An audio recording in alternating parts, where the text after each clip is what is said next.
오늘은 우리 아이 입학 전 수학에 관해 얼마만큼 알고 가야 하는지 확실하게 정리해 보도록 하겠습니다. 우리나라의 수의 개념은 크게 두 가지로 하나, 둘, 셋, 세는 수와 1, 2, 3, 4 문자로 된 수가 있습니다. 여기서 문제가 어떤 수는 숫자로 읽고 어떤 수는 문자로 읽는지 아시나요? 우리가 개수를 셀 때 어떻게 수를 세나요? 하나, 둘, 셋, 넷. 분명 이렇게 셀 것입니다. 그러니까 물건의 개수를 셀 때 우리는 하나, 둘, 셋, 넷으로 쓰고 읽으며 달력이나 간판에 전화번호와 같은 아라비아 숫자로 쓰여 있는 숫자를 1, 2, 3, 4로 읽게 되는 것입니다. 1학년 1학기 맨 처음 입학할 때 배우는 것이 바로 수를 읽고 쓸 수 있는지를 배웁니다. 일단 개념을 정확히 알고 문제를 접하는 것과 그냥 외우는 것과의 차이는 엄청나겠죠? 우리가 또 간과하는 것이 있는데요. 바로 수세기입니다. 수세기에는 덧셈과 뺄셈의 원리가 있고 그 원리를 제대로 알아야 곱셈과 나눗셈을 배울 때 힘들이지 않고 응용할 수 있는 기반을 다지는 것이죠. 수세기가 제대로 되어 있지 않는다면 일어날 수 있는 일은 서술형에 제대로 된 식을 풀을 수도 세울 수도 없다는 겁니다. 1학년 2학기 수학 교과서인데요. 여기서 보면 다양한 수의 개념이 들어 있습니다. 7칸에서 3칸을 줄이고 2칸을 줄였습니다. 숫자만 잘 센다면 이게 어떻게 풀어야 하는 문제인지 알고 있죠. 양의 개념을 제대로 익히기 위해 숫자의 원리와 수세기는 완벽해야 합니다. 규칙을 찾는 문제도 나오는데요. 이러한 수세기가 기본 바탕으로 되어 있다면 한눈에 파악하기 쉽죠. 수세기는 어떤 방식으로 해야 할까요? 수세기는 우리가 아는 것처럼 앞으로 쭉 해서 100가지의 수를 셀 줄 알아야 하는 게 첫 번째이고, 두 번째는 빠진 숫자를 채워놓고, 세 번째는 2칸 띄어 세보고 5칸을 띄어 세보는 겁니다.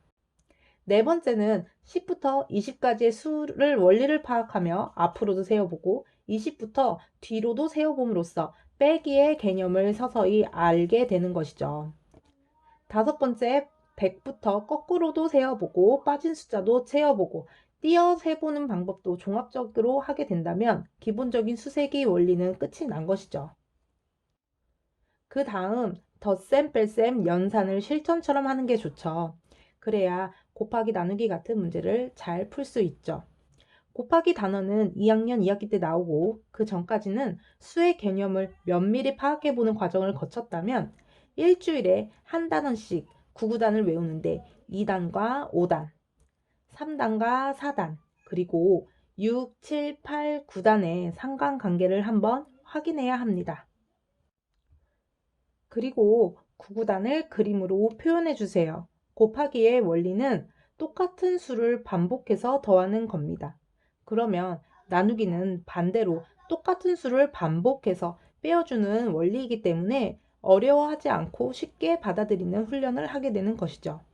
구구단은 2학년 2학기에 시작하여 서서히 외우고 겨울 봄방학을 이용해 여러 단을 반복적으로 외우면 3학년 1학기 전에는 마스터할 수 있습니다.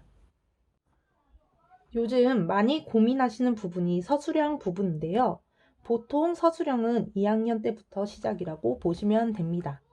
그 전까지 아이가 원하는 만큼 자유로운 글쓰기가 되어야 서술형도 막히지 않고 쓸 수는 있지만 국어의 부분과 수학 서술의 단어 부분의 개연성이 떨어지기 때문에 수학만이 가지고 있는 문장 구조를 파악해야 합니다. 일단 수학 서술형 문제를 보면 이름 앞에 수가 꼭 써 있는 공통점을 발견할 수 있는데요. 아이에게 일단 동그라미를 해놓고 문제를 다시 읽어볼 수 있도록 훈련을 시켜주셔야 합니다. 그리고 마지막 문장에 모두라는 글자가 들어있는지 한번 보시는 게 좋습니다. 모두라는 의미는 더하기를 의미하며 총 몇 개를 구하라는 문제라고 보시면 됩니다. 그리고 빼기의 문장 구조는 먹었더니, 빼었더니, 주었더니 등 없어지고 줄어드는 부분이 나오죠. 이런 부분은 많이 숙지시키면서 이해시키면서 문제를 아이 스스로 풀어볼 수 있도록 지도해 주셔야 합니다. 줄어든다는 의미는 위에 수 개념에서 나온 뒤로 몇 칸을 갔는지 묻는 문제이기 때문에 수 개념을 정확히 파악하지 못한다면 아이는 문제보다 주인공의 행동에 초점이 맞춰지기 때문입니다. 다음 시간에는 아이들의 한글을 어떻게 지도해야 하는지에 대해 알아보도록 하겠습니다.